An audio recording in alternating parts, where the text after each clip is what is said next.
everyone, it's Elizabeth from Elpis Astrology at elpisastrology.com. Thanks for joining me today. So this is my take on the astrology for March 2025. Interesting month, right? So this is starting our eclipse season. So all of March has two eclipses, one in Virgo and one in Aries. But wait, there's more. We have both Mercury and Venus going retrograde. And we have the spring equinox. And finally, we have Neptune ingressing or going into Aries at the end of the month. So let's get into it. So we'll start off on the 2nd of March, where we will have Venus going retrograde, and it will go retrograde at 10 Aries, 50 minutes. And this is significant because we're talking about what? When we're talking about Venus, we're talking about women, anything pertaining to women, but we're also talking about money and values. So right when we kick off the beginning of March, these things are going to be coming up to be reviewed, right, during the retrograde. Both Mercury and Venus, kind of in tandem, are going retrograde at similar degrees. And likewise, they're going direct at similar degrees in Pisces in April. I'll cover that more in April, but just to give you a heads up on that. All right. So we have, for the USA anyway, the 9th of March, our clocks go forward as well, just to confuse us a little bit more, right? So the first eclipse that's going to happen will be in Virgo. It will be at 23 Virgo, 56 minutes, which rounded up to about 24 degrees Virgo. So that's the moon. But because it's a full moon, that means the sun is in the opposite sign at the same degrees, but in Pisces instead. So look to see if you've got anything, say, around 24 degrees, firstly of Virgo, and then opposite sign, which is Pisces. In terms of what kind of transits go with this, we have that moon, the full moon, conjunct the south node.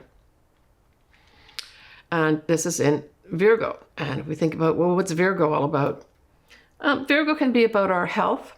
It can be about important facts or important information. Mercury rules Virgo, so we look to where is Mercury. And so when I looked at the moon conjuncting the south node, I thought that potentially there's going to be important facts come from the past. South node is the past, as well as the moon, by the way. That's something to do with a health crisis. Now, we've already got something ongoing. I'm making this video kind of mid-February 2025. So there is something going on right now. But this is going to bring it to a big head, right? But it can also have to do with just straight off important past information and facts come to light, right? And if we look at other things that are happening, we've got that moon opposite Saturn. And so this is saying follow the rules and regulations as I say them. So those in command of, say, old institutions, or they have the rules and regulations that they can exert on you, they're going to be doing it at this full moon. Now, nicely, we have a setup of Uranus trining the moon, and then, of course, sextiling the sun. But honestly, even though this is a trine, and it's certainly favorable energy, because Uranus's energy is sudden, unexpected things happening, I really got this because that moon, which is trine Uranus, is also conjunct the south node. I just got this sudden removals of some sort coming about. That's what I get at this whole thing. Now, I did do an actual video on all 4 eclipses in 2025. So the eclipses happen in March and September. And they're really important eclipses, all of them actually. But this one in particular is a big one because in Virgo, because it's got a companion eclipse, a new moon eclipse that happens in September, the latter part of September 2025. So look to what happens here let's just say the first half of in March 2025, especially regarding what Virgo is ruled by, and that's Mercury. So that means communications, messages, important information, important facts. Pay attention to what comes up at this eclipse, because it's going to reveal a new beginning the latter part of September 2025, right? When we have our second eclipse in Virgo, but that one in September will be a new moon. On the 15th of March, Mercury now goes retrograde, and it goes retrograde at 9 Aries, 35 minutes.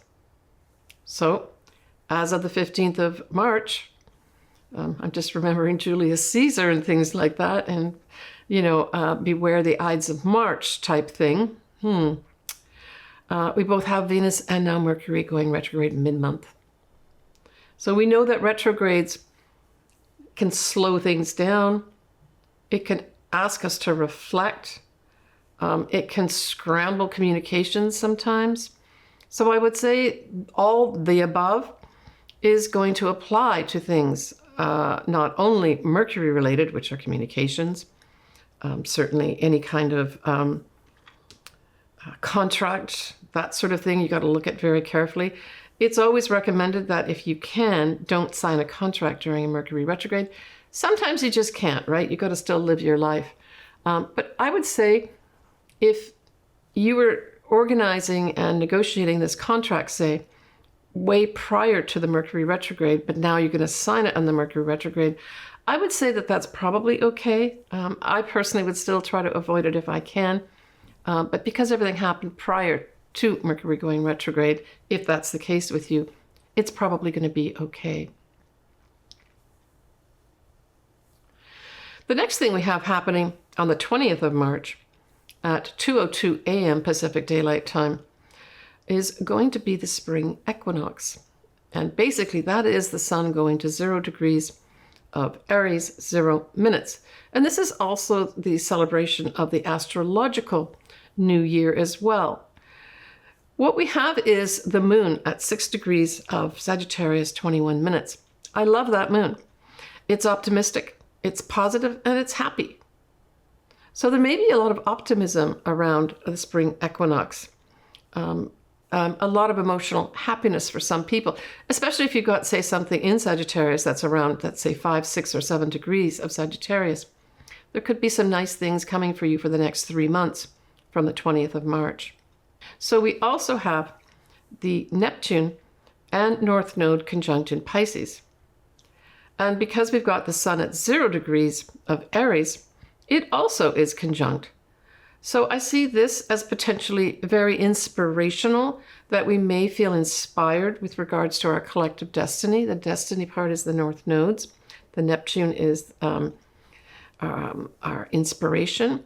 And certainly if you've got anything in the arts, music, dance, even film, that type of thing, this could be a very positive time period, starting at the spring equinox for, say, about 3 months or so. But the other thing that Neptune does, of course, is it dissolves things, and it also can cast a cloud or a confusing type energy around. So that although there may be some happy, optimistic times emotionally, there may be also this sort of reticence about, yeah, but I'm really not sure where our collective destiny is going. It's not clear to me. At the spring equinox, we also have Mars widely trine Saturn. This is a good thing. Trines are always positive. And so this is basically taking positive, forward-moving energy, Mars, together with Saturn, which is our rules, our regulations, those experts. So there may be some expert movement forward as a result of something that those that are experts say, now's the time to go ahead. Now's the time to move forward. So it's coming from more the old institutions as opposed to new ones, but it's certainly people who know the rules and regulations are saying, go, this is the time to do it. So the second eclipse of March is going to be the final eclipse in Aries, because as you recall, the past 18 months or so, we've had eclipses in both Aries and Libra. This one is in Aries. It's a new moon, which bodes well, and is at 9 degrees of Aries, 00 minutes on the 29th of March at 3:58 a.m. Pacific Daylight Time. Now, the ruler of this eclipse is Mars. So we look to say, well, where is Mars? Mars is square Chiron. And so at this eclipse, I really do believe there's going to be some health issues that escalate, right? The Mars part is escalating. The square is difficulties and Chiron is health. So we're going to have to take a look at what happens at this time. But that is what I see happening here. We also, though, nicely have a sextile between Saturn and Uranus. So this could see new, unique ideas to old problems. Well, hopefully those new, unique ideas to old problems is to do, or has to do, with the health issues that are going to pop up here. Mars, again, sextiling Uranus, basically supports, it's a supportive thing here, where it actually says, you know, what have we got going on here that's we need to break free from? So the breaking free is Uranus, and the Mars is energy to make it us break free. Opportunities to break free. Opportunities for independence. Right? And then Mars also squares Black Moon Lilith. And Black Moon Lilith can mean different things. A lot of times it'll say it's like the more difficult side of the feminine. But it can also just represent an energy of, I don't care what you think, I'm going to do what I want to do. And, you know, this whole thing of willfully doing something, right? Now, supporting that whole thing that I just spoke about with Mars and Black Moon Lilith is a yod. So we have a yod at this final eclipse in Aries. At its base, we have Saturn at 24 of Pisces, Uranus at 24 of Taurus, pointing to Black Moon Lilith, up there at about 23 of Libra. And so this is really, again, emphasizing this surprising, Uranus, willful, Black Moon Lilith, actions from the old guard. That's it. So this yod is standing out in relief or in neon, a neon sign, saying, you're going to have to get over this. You're going to have to work this through. And you're going to have these energies, though, that are saying, nah, I want to do it my way. And poof, surprising things coming up. But these are generated from the old guard because Saturn is involved here, right? So there may be some big upset, too, regarding old existing institutions as well as old and existing rules and regulations. So on the 30th of March, one more thing here, right? We have Neptune, ingress to Aries. Now, if we look at the last time we had Neptune in Aries, there were a few things going on. It's around 1861. We had the U.S.-American Civil War start. We interestingly also had the unification of Germany and Italy. And then we also have to ask, well, what does Neptune in Aries mean? And there's a few things. It's purposeful action, but also reaching for our individual dreams. And I really like that. In terms of what may evolve over Neptune in Aries, we may see AI increasing dramatically here and really evolving into something quite sophisticated. But also, when we look at Neptune, this can be religious stuff, right? And Aries is all about war. So I'm also thinking there may be some elements of a holy war going on as well with this Neptune going into Aries at the end of March. Let's hope that instead that Neptune can represent spirituality and that we can all take on the mantle of being more spiritual individuals and taking responsibility for emanating that, right? So let's just do a little peek of April. April is going to be a little less dramatic than March, but we do have both Mercury and Venus going direct at 26 and 24 degrees of Pisces respectively, which I think that's good. So expect maybe some resolution in different things, maybe money matters or anything to do with women. And then the moons we have in April are a full moon at 23 Libra and a new moon at the end of April at 7 degrees of Taurus. All right, let's move on next to the sun signs and our ascendants. You pick. I suggest you listen or watch for both. So Pisces, that full moon in Virgo is in your opposite sign and your 7th house. So this is putting a big focus on your partners, your partnerships, whether they're business partnerships, marriage partnerships, clients. All three can be affected, or one of the three can be affected as well. But there's some big illumination here for you. And I'm going to say that it's probably going to be an ending of some sort. It's a full moon eclipse. Typically, we talk about full moons being endings or culminations of some sort. And I think for most Pisces, this is going to be a wrap-up of some sort. It's going to be a wrap-up with regards to maybe you collecting a lot of important information and facts, or maybe these important information or facts are going to be given to you to bring something to a culmination for you. But it's going to really be generated or focused on from a partnership standpoint. So it's like you're sitting here, Pisces, and that eclipse is happening over there with either your business partnership, your clients, or your marriage partnerships, or any other.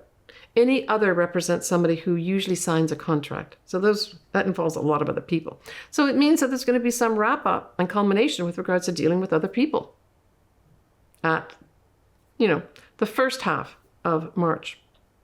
But it's going to be followed up, my dear, by a new start in the latter half of September when you have another eclipse happening in the same part of your chart, but it's a new moon, so it's a new start. So know there's a new start in September as a result of something ending in March.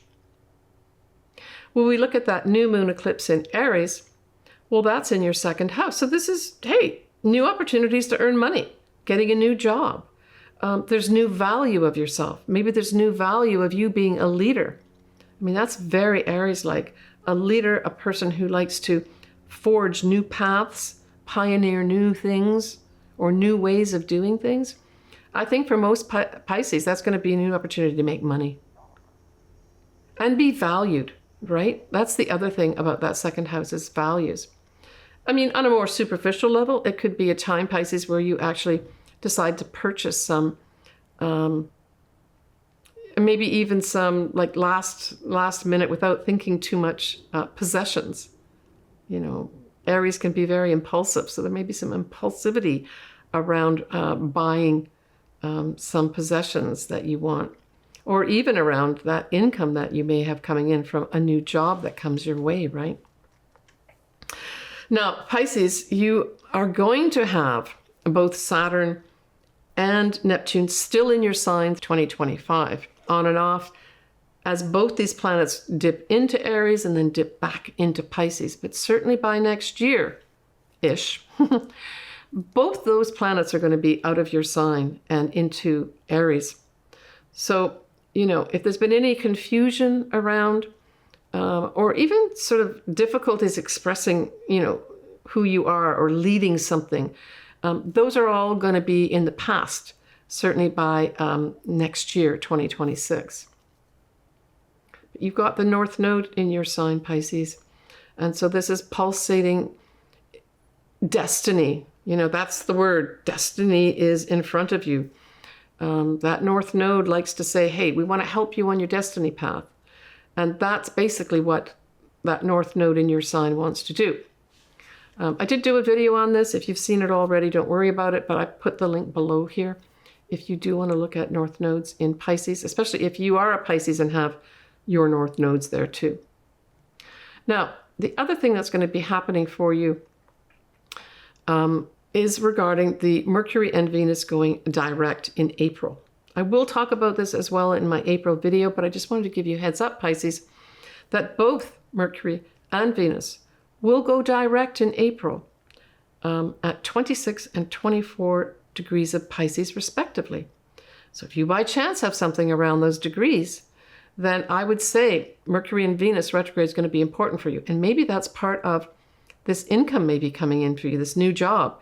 You're going to be negotiating hard to get the money that you want, to have value given via money for maybe that new job that you're going to take, or have come in your sights towards the end of March.